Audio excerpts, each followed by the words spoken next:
யூஎஸில் ஹோம்லேண்ட் செக்யூரிட்டியில் வேலை செய்கிற நம்ம ஹீரோவான டிம் அவனோட வேலை காரணமாக பல சைல்டு செக்ஷுவல் அஃபண்டர்ஸை பிடிக்க வேண்டிய சூழ்நிலையில் அவன் இருக்கிறான். ஒவ்வொரு தடவையும் இந்த மாதிரி பிடோஃபைல்ஸ் அவன் பிடிக்கும் போதெல்லாம் அவன் மனசு கடந்து தவிக்குது. ஏன்னா அவனுக்கு 6 குழந்தைங்க. அப்படி நம்ம குழந்தைகளுக்கு இதே மாதிரி ஏதாவது ஆச்சுன்னா எப்படி இருக்குன்ற அந்த எண்ணம் அவனை தூங்கவே விட மாட்டேங்குது. எவ்வளவோ பேர்த்த அவன் பிடிச்சாலும் ஆனால் அந்த குழந்தைய கடத்துகிற ஒருத்தங்களை கூட அவனால் பிடிக்க முடியல.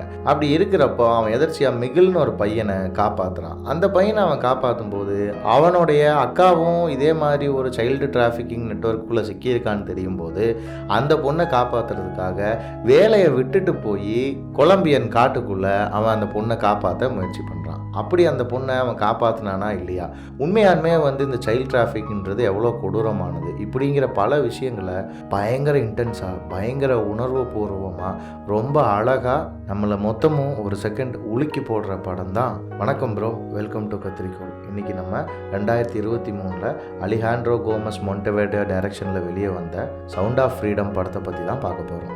படத்தோட பிகினிங்லேயே இது ஒரு உண்மை சம்பவத்தை தழுவி எடுக்கப்பட்ட படம் தாங்கிறத நமக்கு போட்டுட்டு தான் படத்தையே ஆரம்பிக்கிறாங்க. அதில் ஒரு வீட்டுக்குள்ளே ஒரு பொண்ணு ஜாலியாக தாளம் போட்டு வாசிச்சுட்டு பாட்டு பாடிட்டுருக்கு. அப்போ அவங்க வீட்டுக்கு யாரோ ஒருத்தவங்க வராங்க. இந்த மாதிரி நான் மார்க்கெட்டில் ஒன்று பார்த்த ஞாபகம் இருக்கா, நீ இன்னும் நல்லா வாசிக்கிறியே, இப்போ நல்லா ப்ராக்டிஸ் பண்ணிட்ட போல் இருக்கு, நீ பெரிய ஆளாக வருவேன் என்டர்டெயின்மெண்ட் இண்டஸ்ட்ரியில் அப்படின்னு சொல்லி அவங்க அப்பாக்கிட்டேயும் பேசி மண்டையை கழுவி அந்த பொண்ணை சம்மதிக்க வைக்கிறாங்க. அவங்க அப்பா அடுத்த நாள் காலையில் அந்த பொண்ணை ஆடிஷனுக்கு பஸ்ஸில் கூட்டிகிட்டு போகிறாரு. கூட்டிகிட்டு போய் அங்கே விட்டுட்டு அவங்க அப்பா உள்ளே போகிறேன்னு சொல்கிறாரு. இல்லை பேரண்ட்ஸ் அலோடு இல்லை, குழந்தைங்க மட்டும்தான் சொல்கிறாங்க. சரி ஓகேன்னு சொல்லி அவங்க அப்பா விட்டுட்டு அங்கேருந்து வராப்பில் பார்த்தா குழந்தைகளுக்கு எப்படி நடிக்கணும், எப்படி கேமராவுக்கு போஸ் கொடுக்கணும்னு எல்லாம் அந்த வந்த அம்மா சொல்லி கொடுத்துக்கிட்டு இருக்காங்க. இப்போ போனதில் 2 பேருமே போயிருப்பாங்க. போன பொண்ணு பேர் ரோசியோ, இன்னொன்று அந்த தம்பி மிகில். 2 பேருமே அந்த ஆடிஷன் போயிருப்பாங்க. இப்போ திருப்பி அவங்க அப்பா வருவார் அந்த குழந்தைகளை கூட்டிகிட்டு போகலாம் அப்படின்னு. அவர் அந்த ரூம் கதவை தட்டி பார்த்தா அந்த ரூமில் யாருமே இருக்க மாட்டாங்க. என்னடா இது இப்படி ஆகிப்போச்சே அப்படின்னு சொல்லிட்டு அவர் ரொம்ப கஷ்டப்பட்டு எல்லா பக்கமும் தேடுவார். ஆனால் எங்கேயுமே அவங்க குழந்தைகளை அவரால் கண்டுபிடிக்கவே முடியாது. அதுக்கப்புறம் நம்மளுக்கு ஒரு சில ஃபுட்டேஜஸ் வரும். என்னென்னா குழந்தைகளை எப்படி கடத்துறாங்க அப்படின்னு ஆக்சுவலாக கடத்தின ஃபுட்டேஜஸ் வரும். கட் பண்ணால் கலிஃபோர்னியாவில் ஒரு வீட்டில் ஒரு பெடோஃபைல் ஒருத்தன் குழந்தைகளோட ஃபைல்ஸ் எல்லாம் இன்டர்நெட்டில் அப்லோட் பண்ணிகிட்டு இருப்பான். அவனை பிடிக்கிறதுக்காக ஹோம்லேண்ட் செக்யூரிட்டி டீமும் அங்கே வெயிட் பண்ணிகிட்டு இருப்பாங்க. அதில் தான் நம்ம ஹீரோவான டிம்மும் இருப்பான். அப்லோட் ஆனோடனே அவனை பிடிச்சிருவாங்க.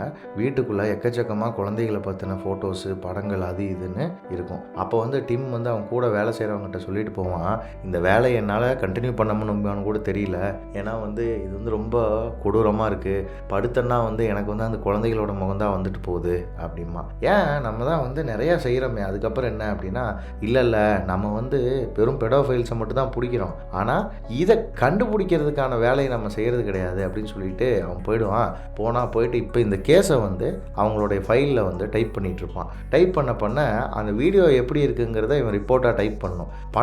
பண்ண இவனுக்கு அப்படியே அந்த வீடியோவை பார்க்க கண்ணிலேருந்து அப்படியே தண்ணி வரும். பயங்கர அழுக வரும். ஆஃபீஸில் யாருமே இருக்க மாட்டாங்க. கோவம் எந்திரிச்சு நேராக அரெஸ்ட் பண்ணி ஒருத்தனை கூப்பிட்டு வந்தாங்க இல்லையா, அவனுடைய செல்லுக்கு போவான். அங்கே அவன் ஹாயாக படுத்துட்டு இருப்பான். அவனை போய் இந்த மாதிரி நானும் உங்களில் ஒரு ஆள் தான், எனக்கும் இந்த ஃபீலிங்ஸ் எல்லாம் புரியுது, உங்களை மாதிரி ஒரு தியாகிகளை ஏன் இந்த கவர்மெண்ட் ரூல்ஸ் போட்டு இப்படி பண்ணுதுன்னு தெரியல அப்படின்னு சொல்லி அவனை பேசி ஏமாற்ற பார்ப்பான். அது மட்டும் இல்லாமல் அவன் எழுதின புக்கை இவன் படிச்சுட்டு போயிட்டு அவன் எழுதின லைன்ஸ் எல்லாம் இவன் கடவுள் மாதிரி நினைக்கிறதாகவும், உண்மையாலுமே பெடோஃபைல்ஸ் தான் வீரமான ஆம்பளைகள்னும், குழந்தைகள் மேலே இச்சைகளை காட்டாத ஆம்பளைகள்லாம் ஆம்பளைகளே இல்லைன்னும் கேவலமாக அவங்களோட தாட்டை இவன் ஏற்றுக்கிற மாதிரி பேசி அவனை நம்ப வைப்பான். வீட்டுக்கு போனால் டிம்மோட வீட்டை நமக்கு காட்டுவாங்க.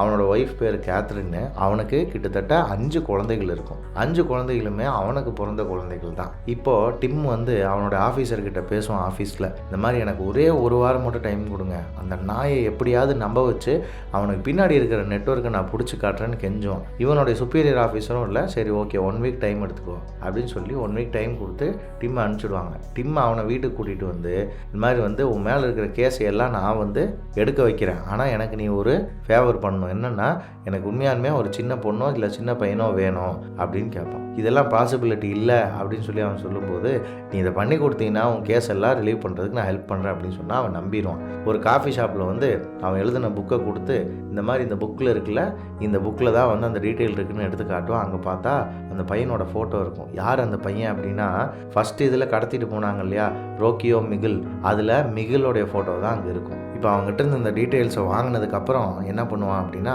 இவனை ஃபாலோ பண்ணி ஃபோட்டோஸ் எல்லாம் எடுத்துருப்பான். எடுத்து பண்ணிட்டு இவனை அரெஸ்ட் பண்ண வச்சுருவான். ஏன்டா நான் ஏன் குழந்தைகளை வந்து இது பண்ணுறதும் இல்லாமல் அதை திருப்பி வந்து என்கிட்டயே கொடுக்குறியா, ஜெயிலில் போய் சாவுடா அப்படின்னு சொல்லி அவனை அரெஸ்ட் பண்ணி தூக்கி உள்ளே போட்டுருவான். உள்ளே போட்டுட்டு இப்போ அந்த பையனை கூட்டிகிட்டு வரான் இல்லையா, இவனோட லிங்க்கில் இருந்தவன் ஃபோட்டோ எடுத்தவன், அவனை போய் வந்து கரெக்டாக வந்து யூஎஸ் மெக்சிகன் பார்டரில் வந்து பிடிச்சிடுவாங்க.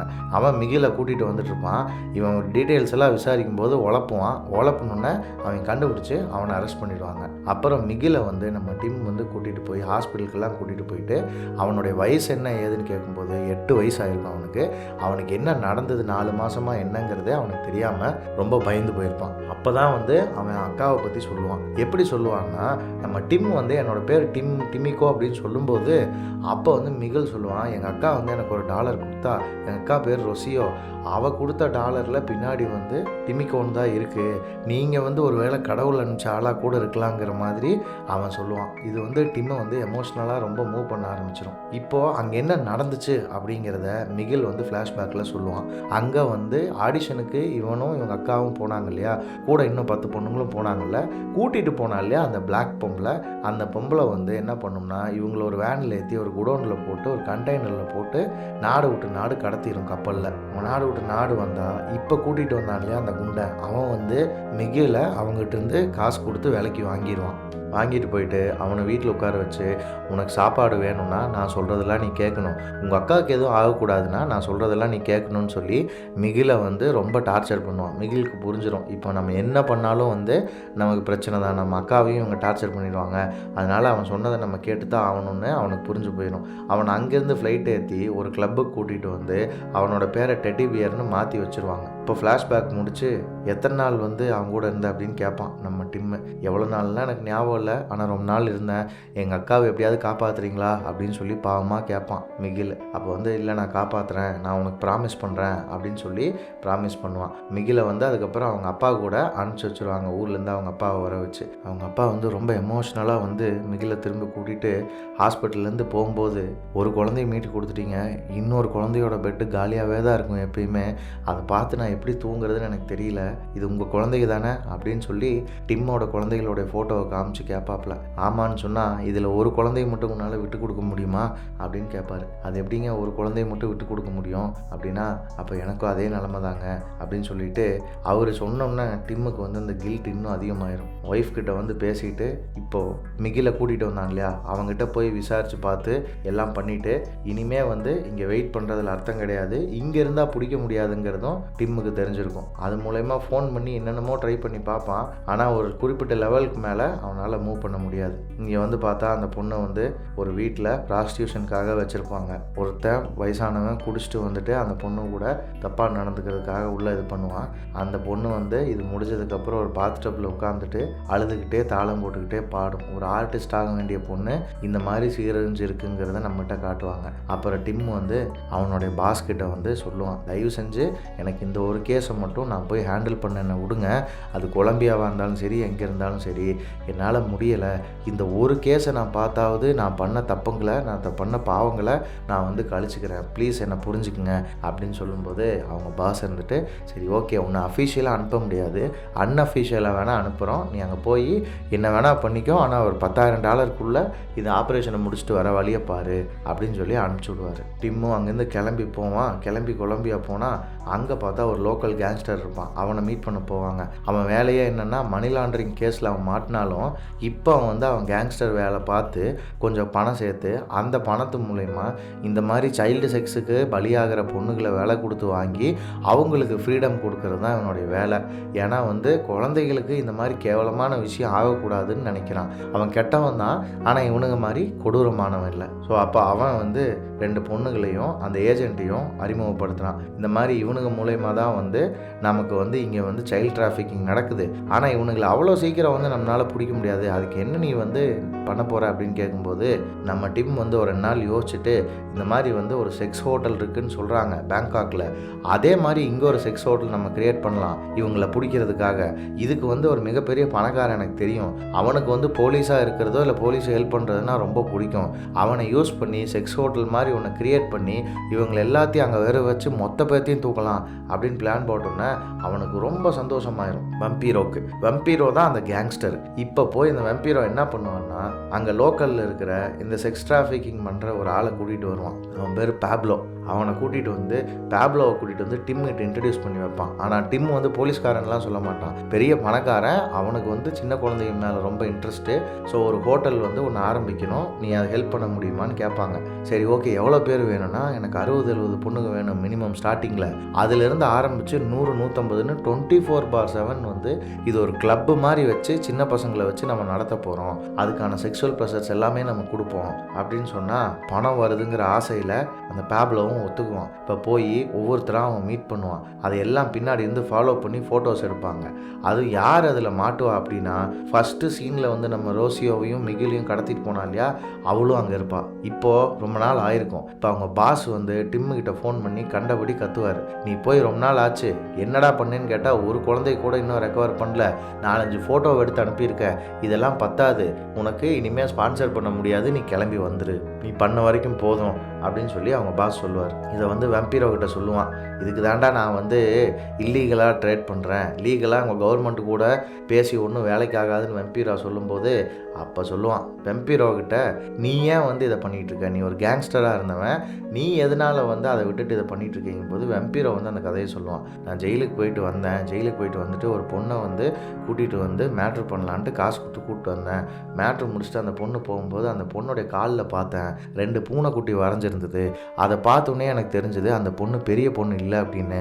என்னதான் வயசாகுது உனக்குன்னு கேட்டேன். 14 வயசுன்னு சொல்லிட்டு சிரிச்சுட்டு போச்சு. அப்போயே எனக்கு வந்து என் மூஞ்சியில் யாரோ செருப்பை கழட்டி அடித்த மாதிரி இருந்தது. கடவுள் எனக்கு ஏதோ ஒரு விஷயத்த சொல்கிற மாதிரி இருந்தது. அதுலேருந்து நான் என்ன பண்ணேன்னா, நான் சம்பாதிக்க ஆரம்பித்தேன். நான் சம்பாதிக்கிற எல்லா பணத்தையும் கொண்டு போய் இந்த மாதிரி கடத்திட்டு வந்து கஷ்டப்பட்டுட்டு இருக்கிற பொண்ணுகளை விலை கொடுத்து வாங்கி திரும்ப அவங்க ஊருக்கு அனுப்பிச்சி விட்ருவேன். அவங்களுக்கு என்னால் முடிஞ்ச உதவி இதுதான், இதைத்தான் நான் இவ்வளோ நாள் செஞ்சுக்கிட்டு இருக்கேன் அப்படின்னு சொல்லி ரொம்ப ஃபீல் பண்ணி பேசுவான். அப்போ டிம் சொல்லுவான், நீயே இவ்வளோ தூரம் இறங்குறேன்னா நானும் எவ்வளோ தூரம் இறங்கணும், இவங்க வேலையை விட்டு தூக்குனா என்ன, நானே ஃபஸ்ட்டு வந்து ரிசைன் பண்ணுறேன், இவங்க என்ன செய்ய வேணான்னு சொல்கிறது அப்படின்னு சொல்லிட்டு இவன் ஒய்ஃப் கிட்ட ஃபோன் பண்ணி, இந்த மாதிரி வந்து அந்த பொண்ணை நான் இன்னும் காப்பாற்றலை, இங்கே நிறையா பொண்ணுங்க இதே மாதிரி இருப்பாங்க போல், ஆனால் நம்ம கவர்மெண்ட்டில் இதுக்கு ஒத்துக்க மாட்டேங்கிறாங்க, நான் வேலையை விடலான்னு இருக்கேன், நீ அதுக்கு ஒத்துக்கிறியா அப்படின்னு கேட்கும்போது, கண்டிப்பாக நான் ஒத்துக்கிறேன், உன் மனசுக்கு எது சரின்னு படுதோ அதை செய்யி, அதுவும் என் குழந்தைங்க மாதிரி தான், அதை காப்பாற்றிட்டு இங்கே வந்து சேரு அப்படின்னு சொல்லி அவன் ஒய்ஃப் வந்து நம்பிக்கையாக பேசி ஃபோனை வைப்பா. இவனும் வேலையை விட்டுருவான். வேலையை விட்டுட்டு நேராக இங்கேருந்து யூஎஸ் போய் அவன் சொன்ன அந்த பணக்கார ஃப்ரெண்டுக்கிட்ட பேசி கன்வின்ஸ் பண்ணி அந்த ஹோட்டல் ஆரம்பிக்கிறதுக்கு ஒரு இன்வெஸ்டர் மாதிரி அவனை கூட்டிகிட்டு வருவான். அவனை கூட்டிகிட்டு வந்து இவங்களோட மீட்டிங் போட வைப்பான். மீட்டிங் போட வச்சு இந்த மாதிரி ஒரு பீச் ஐலாண்ட் ஒன்று இருக்குது, அந்த ஐலாண்டை மொத்தமும் நம்ம விலைக்கு வாங்கிடுவோம், விலைக்கு வாங்கி அதில் வந்து பொண்ணுகள் எல்லாம் இறக்குவோம், இறக்குனா இந்த பணக்காரங்களாம் வர்றதுக்கு ஒரு நாளைக்கு முன்னாடி நீங்கள் 60 பொண்ணுகளை இறக்குங்க, அதுலேருந்து 100 மில்லியனை வந்து நம்ம மொத்தமாக சம்பாதிப்போம், அதில் உங்களுக்கான ஷேருங்கிறது $1,00,000 நான் கொடுக்குறேன் அப்படின்னு சொல்லி டீல் பேசுவாங்க. ஆனால் இது வந்ததுலேருந்து என்னென்னா, அந்த பணக்காரனால் பெருசாக நடிக்க முடியாது. ஆனால் இந்த கருப்பி மட்டும் கண்டுபிடிச்சிருவா, உனக்கு எந்த மாதிரி பொண்ணுங்க சின்ன பொண்ணுங்க பிடிக்கும், எந்த மாதிரி சின்ன பசங்க பிடிக்கும் அப்படின்னோன்னா அவன் வந்து எனக்கு டிபெண்ட்ஸ் ஆன் த மூடுன்னு சொல்லி அங்கேருந்து தப்பிச்சிருவான். அப்போ வந்து இந்த விஷயத்தை வந்து டிம் வந்து அவனோட பாஸுக்கு சொன்னால் அவன் வந்து சொல்லுவான், உனக்கு வந்து டைரெக்டாக சப்போர்ட் பண்ண முடியலனாலும் இன்டைரக்டாக நான் சப்போர்ட் பண்ணுறேன், அங்கே இருக்கிற லோக்கல் ஃபோர்ஸை வச்சு எப்படியாச்சும் அவங்கள பிடிக்க வைக்கிறதுக்கு நான் ட்ரை பண்ணுறேன் அப்படின்னு சொல்லிட்டு இப்போ இது பண்ணுவான். இப்போ போய் இவங்க எல்லாம் ஐலாண்டில் வெயிட் பண்ணிக்கிட்டு இருப்பாங்க. இந்த நாய்கள்லாம் வந்து அந்த பொண்ணுகளை கூட்டிகிட்டு வருவாங்க, சின்ன சின்ன குழந்தைகளை ஒரு 30 குழந்தைகளை கூட்டிகிட்டு வந்துட்டு ஃபஸ்ட்டு பேட்சோடு வருவானுங்க. இப்போ அங்கே டான் கிங்னு ஒருத்தர் வருவான். அவன் யாருன்னா, அவன் தான் இவனுங்க லாயர். அவனுங்க பேப்லோ அந்த குரூப்பே மொத்தமும் அங்கே உட்காந்து சரக்கு அடிச்சுட்டு இருக்கோம். சின்ன பொண்ணுங்க குழந்தைகள்லாம் அங்கே உட்காந்துட்டு இருப்பாங்க. இப்போ வந்து இந்த குரூப்பில் அந்த பொண்ணு இருக்காளா, ரோசியோ இருக்காளான்னு பார்த்தா இருக்க மாட்டா, அவள் அடுத்து வர இதில் தான் இருப்பா போல் அப்படின்னு டிம்மு நினச்சிக்குவான். நினச்சிட்டு இப்போ இவங்களுக்கு பணம் கொடுக்குற மாதிரி கொடுத்து இவங்க கூட நல்லா பேசுகிற மாதிரி பேசிகிட்டு இருப்பாங்க. அப்போ வந்து அந்த டான் கிங் வந்து அந்த சுருட்ட முடியோடு இருக்கிற பையனை கூட்டிகிட்டு நான் வந்து அவங்களோட செக்ஸ் வச்சுக்கணும் அப்படின்னு சொல்லிட்டு கூட்டிகிட்டு போவான். அப்போ டிம்மு போய் அவனை தடுப்பான். பார்த்தா 2 பேர்த்துக்குள்ளே பிரச்சனையாகும். டக்குன்னு அந்த டைமில் வம்பீரோ வந்து டிம்மை வந்து இந்த பக்கம் கூட்டிகிட்டு வந்து அந்த பையனையும் காப்பாற்றி விட்டுருவான், எந்த பிரச்சனையும் நடக்காத மாதிரி. இப்போது 2வது போட்டில் குழந்தைங்க வருவாங்க. வந்தால் ஐலாண்டுக்கு வெளியே அந்த போலீஸ்காரங்க இருப்பாங்க. அவங்க அதை பார்த்துட்டு போட் எடுத்துகிட்டு சல்லுன்னு அந்த ஐலாண்டுக்கு வந்து இவனுங்க எல்லாத்தையுமே அரெஸ்ட் பண்ணிடுவாங்க. இப்போ இவங்க அரெஸ்ட் பண்ணுறது வந்து அங்கே இருக்கிற அந்த பிளாக்கிக்கோ பேப்லோக்கோ தெரியக்கூடாதுங்கிறதுக்காக டிம்மையும் வேம்பைரோவையுமே சேர்த்தே அரெஸ்ட் பண்ணுவாங்க. அரெஸ்ட் பண்ணிவிட்டு அவங்கள அந்த பக்கம் கூட்டிகிட்டு போனதுக்கப்புறம் பார்த்தா அந்த டான் கிங் தான் வந்து இவங்களை போட்டு விட்டான் அப்படிங்கிற மாதிரி ஃப்ரேம் பண்ணி அவங்கள நம்ப வச்சுருவாங்க. இப்போ அவங்களுக்குள்ளேயே சண்டை ஆயிரும். இப்போ இவங்கள தனியாக ஒரு போட்டில் உட்கார வச்சுட்டு அவனுங்களெல்லாம் ஒரு போட்டில் தனியாக உட்கார வச்சு அனுப்பிச்சி விட்ருவாங்க. அனுப்பிச்சி விட்டதுக்கப்புறம் டிம்முக்கிட்ட வருவாங்க. அந்த ஆஃபீஸர் வந்து சொல்லுவான், இந்த அட்டாக்கிங் ஃபோர்ஸில் லீடாக வந்த ஆஃபீஸர், அந்த ஊர் கொலம்பியன் ஆஃபீஸர் வந்து இந்த மாதிரி 54 பொண்ணுங்களை நம்ம வந்து சேவ் பண்ணியிருக்கோம், ஆனால் வந்து ரோசியோ வந்து இந்த குரூப்பில் இல்லை அப்படின்னு. டிம் வந்து ரொம்ப வந்து ஒரு மாதிரி வருத்தப்படுவான். இதை வந்து அவங்க அப்பாவுக்கு ஃபோன் பண்ணி சொல்லுவாங்க, அவன் பொண்ணு கிடைக்கல அப்படின்னு. அவங்க அப்பா அவங்க ரொம்ப ஃபீல் பண்ணுவான். ஃபீல் பண்ணிக்கிட்டு இருக்கும்போது இவனுங்களை பிடிச்சாங்க இல்லையா, இவனுக்கு பிடிச்ச குரூப்பில் ஒருத்தங்கிட்ட போய் விசாரிப்பாங்க. விசாரித்து அவனை டார்ச்சர் பண்ணி அவனை பிளாக்மெயில் பண்ணால் அப்போ கடைசியில் அவன் உண்மையை ஒத்துக்குவான். என்னென்னா, அந்த ரோசியோ பொண்ணு நல்லா பாடினா நல்லா ஆடினாங்கிறதுனால அந்த பொண்ணை வந்து நாங்கள் இங்கே இருக்கிற தீவிரவாதிகள் தலைவனுக்கு நாங்கள் வந்து விற்றுட்டோம், அந்த பொண்ணு இந்த குரூப்பில் இல்லைன்னு. இப்போ அந்த பொண்ணை கூப்பிடணும் அப்படின்னா அவங்க வந்து என்ன பண்ணணும்னா, பேஸ்டோ கொலம்பியா பக்கத்தில் இருக்கிற ஒரு காட்டுக்குள்ளே இவங்க போகணும். ஆனால் அந்த காட்டுக்குள்ளே கவர்மெண்ட்டில் இருக்கிற யாருமே போகிறதில்ல, போலீஸ் எதுவுமே போகிறதில்ல. இப்படி இருக்கும்போது டிம் மட்டும் நான் கண்டிப்பாக போய் தான் தீருவேன், வேம்பீரோவும் வந்துட்டு நானும் போய் தான் தீருவேன், செத்தாலும் பரவாயில்ல, இந்த ஒரு பொண்ணையாச்சும் நான் காப்பாற்றிட்டு சாவுறேன்னு முடிவு எடுத்துருவாங்க. இப்போ அந்த லோக்கல் போலீஸ் ஆஃபீஸர் வந்து, சரி இவ்வளோ தூரம் நீங்கள் இறங்கிட்டீங்கும் போது அந்த தண்ணி வரைக்கும் நான் வரேன், அதுக்கு மேலே என்னால் வர முடியாது, இப்போ நீங்கள் உள்ளே போகிறதுக்காக டாக்டர் மாதிரி உள்ளே போகலாம் அப்படின்னு சொல்லி வேம்பீரோ வந்து யோசனை சொல்லுவான். ஸோ இப்போ வேம்பீரோக்கும் டிம்முக்கும் வந்து டாக்டருக்கான ஐடி கார்டை எடுத்துகிட்டு இவங்க எல்லாருமே காட்டுக்குள்ளே கிளம்புவாங்க. மெடிக்கல் கேம்புக்கு போகிற மாதிரி. அங்கே மெடிக்கல் கேம்புக்கு போகிற மாதிரி எல்லா கிராமமாக போய் ஊசியை போட்டுட்டு அவன் ஒய்ஃப்கிட்டையும் சொல்லிவிட்டு இவன் இங்கேருந்து கிளம்புவான். கிளம்பி ஒரு போட் ஏறும்போது கரெக்டாக அந்த போலீஸ்காரன் வந்து, நான் இங்கேயே வெயிட் பண்ணுறேன், இதுக்கு மேலே என்னால் வர முடியாது, ஏன்னா வந்துட்டால் அது கவர்மெண்ட்டுக்குள்ளே பிரச்சனை ஆகி போயிடும் அப்படின்னு சொல்லி இவன் வெயிட் பண்ணுவான். வேம்பீரோவும் டிம்மும் மட்டும் அங்கேருந்து கிளம்புவாங்க. கிளம்புனா பாதி தூரத்தில் ஒருத்தன் போட் எடுத்துகிட்டு வருவானுங்க. அந்த டெரரிஸ்ட் கும்பல் வரும். வந்தால் வந்து டிம்மை மட்டும் கூப்பிட்டு வேம்பீரோவை அங்கேயே இருக்க வச்சுட்டு துப்பாக்கியை வச்சுட்டு டிம்மை கூட்டிகிட்டு போயிடும். டிம்மு வந்து போட்டில் அப்படியே போவான். ரொம்ப தூரம் உள்ளுக்குள்ளே காட்டுக்குள்ளே போகும். டிம்முக்குள்ளே ஒரு ஜிபிஎஸ் வேறு ஒன்று இருக்கும். அதை வந்து இவங்க வந்து லேப்டாப் மூலயமா ஃபாலோ பண்ணிட்டே இருப்பாங்க. ரொம்ப தூரம் இறங்கி காட்டுக்குள்ளே நடந்து போவாங்க. கொக்கைன்லாம் பொறிச்சிக்கிட்டு இருப்பாங்க. ஒரு மலைவாழ் கிராமத்துக்குள்ளே வந்தால் அங்கே எல்லோரும் கொக்கைன் பவுடர்லாம் தட்டி சளிச்சிக்கிட்டு இருப்பாங்க. அதுதான் அவங்க வேலையாக இருக்கும். இப்போ அந்த டாக்டர் அங்கே கூட்டிகிட்டு வருவாங்க.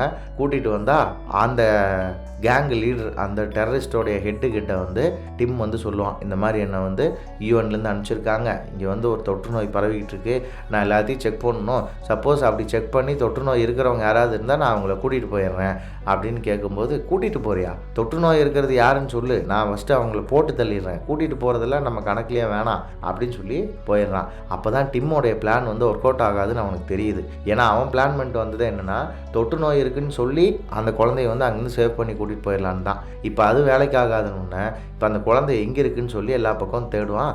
பார்த்தா அந்த பொண்ணு மற்ற குழந்தைகளோடு சேர்ந்து கொக்கைன் லீவ்ஸை போட்டு மிதிச்சுக்கிட்டு இருக்கும். அதை பார்த்தோன்னா அவனுக்கு ரொம்ப சந்தோஷமாயிட்டு ரோசியோன்னு சொல்லி அவள் ஃபுல் பேரை சொல்லி கூப்பிட்டோன்னே அந்த பொண்ணு என்னடா நடக்குதுன்னு தெரியாமல் திரும்பி பார்த்தா இவன் வந்து ஸ்டெட்டஸ்கோப் வச்சு செக் பண்ணுற மாதிரி, நீ நைட்டு எங்கே தூங்கியிருக்கேன்னு சொல்லு, உன் வீடு எதுன்னு சொல்லு, நீ எங்கே படுத்திருக்கேன்னு சொல்லு அப்படிமா.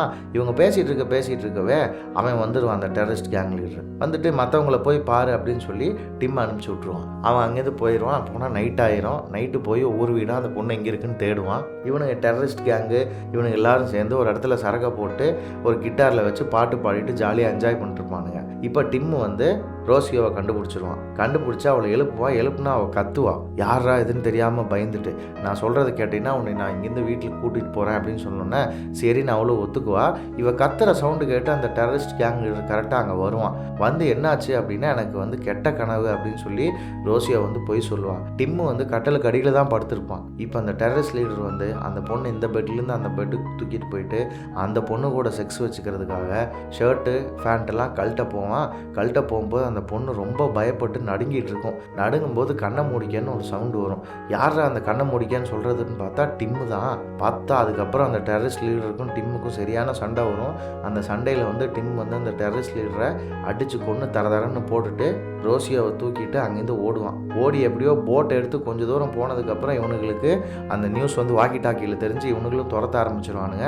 துரத்த ஆரம்பித்தா அங்கே வெயிட் பண்ணிகிட்டு இருக்கிற காரில் டப்புன்னு போய் ஏறி போகும்போது பார்த்தா ஊருக்குள்ளே தாண்ட தாண்டறதுக்குள்ளேயே மறுபடியும் ஒருத்தர் வந்து சுடுவான். ஆனால் நல்ல வேளை இவங்களுக்கு எதுவுமே ஆயிருக்காது. அங்கேருந்து அப்படியே சேஃபாக தப்பிச்சு போயிடுவாங்க. போக போக தான் வந்து டிம் என்ன பண்ணுவான்னா, அவன் கழுத்தில் இருக்கிற அந்த டாலர் இவன் தம்பி கொடுத்தான் இல்லையா, அந்த டாலர் எடுத்து அந்த பொண்ணுக்கிட்ட கொடுப்பான். கொடுத்தா தான் அந்த பொண்ணுக்கு தெரியும், ஓகே நம்ம அப்பா தம்பி எல்லாத்தையுமே வந்து இவருக்கு தெரிஞ்சிருக்கு அப்படின்னு. அதுக்கப்புறம் அந்த பொண்ணு ஹாஸ்பிட்டலில் படுத்துட்ருக்கோம். காலையில் அவங்க அப்பா வருவார் அந்த பொண்ணை பார்க்க. அந்த பொண்ணு அப்படியே மெதுவாக திரும்பி பார்க்கும். பார்த்தா அந்த பொண்ணுக்கு என்ன பேசுறதுன்னு பேச்சே இருக்காது, அழுக மட்டும்தான் வரும். கட்டி பிடிச்சி அழுக ஆரம்பிச்சிடும். டிம்மும் அதை பார்த்து அழுக ஆரம்பிப்பான். இப்போ அந்த பொண்ணு வந்து ஃப்ளைட்டில் அவங்க அப்பா கூட போயிட்டுருக்கும். அவன் தம்பி வந்து அந்த பொண்ணோட தோளில் சாஞ்சு தூங்கிட்டு இருப்பான். அந்த டாலரை அந்த பொண்ணு கையில் வச்சு உத்து பார்க்கும். அந்த பொண்ணோட வீட்டுக்கு போய் அதோட ரூமில் போயிட்டு திரும்பவும் ஒரு ட்ரம் எடுத்து வாசிக்க ஆரம்பிச்சிடும். வாசித்து மனசு விட்டு பாட ஆரம்பிச்சிடும். அப்படியே கேமரா புல் பேக் ஆகி அந்த வீட்டுக்கு வெளியே போகும். படத்தோடைய ஃபர்ஸ்ட் ஷாட் மாதிரியே கடைசி ஷாட் அதே வீட்டில் அந்த பொண்ணு அதே மாதிரி வாசிக்கிற மாதிரியே இந்த படம் முடிஞ்சிடும். அதுக்கப்புறம் வந்து இந்த ஒரிஜினல் டிம், அதாவது வந்து இதே மாதிரி ஒரிஜினலாக அந்த குழந்தைகளை காப்பாற்றின டிம் வந்து என்ன ஆனாருன்னு நமக்கு போடுவாங்க. அவர் கொலம்பியாலேயே தங்கிட்டாப்புல. கொலம்பியாவில் தங்கி அந்த ஐலாண்டில் இவங்க ரைட் பண்ணாங்க இல்லையா, அது மூலயமா இவங்களுக்கு கிடைச்ச லீடு மூலயமா மறுபடியும் நிறையா குழந்தைகளை 120 குழந்தைகளை காப்பாற்றிருக்காங்க. அதுக்கப்புறம் ரொம்ப நாள் கழித்து அவங்க திரும்பவும் வந்து அவங்க ஃபேமிலியோடு அவர் யுனைட் ஆனோடனே அவர் வந்து இங்கே யூஎஸில் சாட்சி சொன்னதுனால இந்த மாதிரி நடந்திருக்குன்றது தெரிஞ்சதுக்கப்புறம் யூஎஸ் கவர்மெண்ட் வந்து வெளிநாட்டில் இருக்கிற கவர்மெண்ட்டோட ஒத்துழைப்போட இந்த சைல்ட் டிராஃபிக்கிங் இஷ்யூவை அணுகணும்னு சொல்லி ஒரு சட்டத்தையும் பாஸ் பண்ணுறாங்க. $150 பில்லியன் பிஸ்னஸ் இது. குழந்தைகளை கடத்துறது இருக்கிறதுலையே அதிகமாக வளரக்கூடிய பிஸ்னஸும் இதுதான். அடிமைகளை வச்சிருக்கிறது லீகலாக இருந்த காலத்தை விட இப்போ தான் அடிமைகள் வந்து ஜாஸ்தியாக இருக்காங்க. அதில் அதிகமான அடிமைகளாக குழந்தைகள் தான் இருக்காங்க. இப்போது ட்ரக் பிஸ்னஸை தாண்டி இந்த சைல்டு டிராஃபிக்கிங்கிறது ஃபஸ்ட்டு இடத்துக்கு வரப்போகுது அப்படிங்கிற ஒரு பயங்கரமான ஒரு உண்மையை போட்டு இந்த படத்தை முடிச்சிருப்பாங்க. இந்த படத்தை பற்றின உங்களோட கமெண்ட்ஸ் என்னங்கிறத கீழே கமெண்ட் செக்ஷனில் சொல்லுங்கள். இதே மாதிரி வேறு என்ன படம் பேசணுங்கிறதையும் எங்களுக்கு நீங்கள் ரெஃபர் பண்ணுங்கள். இந்த நரேஷன் உங்களுக்கு பிடிச்சிருந்தா இந்த வீடியோவை லைக் பண்ணுங்கள், உங்கள் ஃப்ரெண்ட்ஸ் கிட்ட ஷேர் பண்ணுங்கள். அடுத்து நாங்கள் என்ன வீடியோ போடலாங்கிறத கீழே கமெண்ட் செக்ஷனில் கமெண்ட் பண்ணுங்கள். இந்த மாதிரி நல்ல நல்ல வீடியோஸ் போடுற நம்ம கத்திரிக்கோளுக்கு சப்ஸ்கிரைப் பண்ணுங்கள்.